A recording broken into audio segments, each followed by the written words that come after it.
You ask Tiger to solve. This deals with linear equations with one unknown. The final result is x equals 5. Let's solve it step by step. Simplify the expression. Expand the parentheses. Multiply the coefficients. Simplify the arithmetic.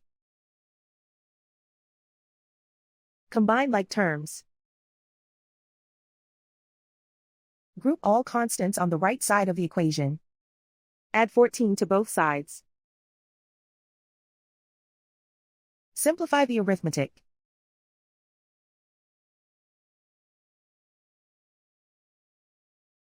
Isolate the x. Divide both sides by 7. Simplify the fraction. Find the greatest common factor of the numerator and denominator. Factor out and cancel the greatest common factor.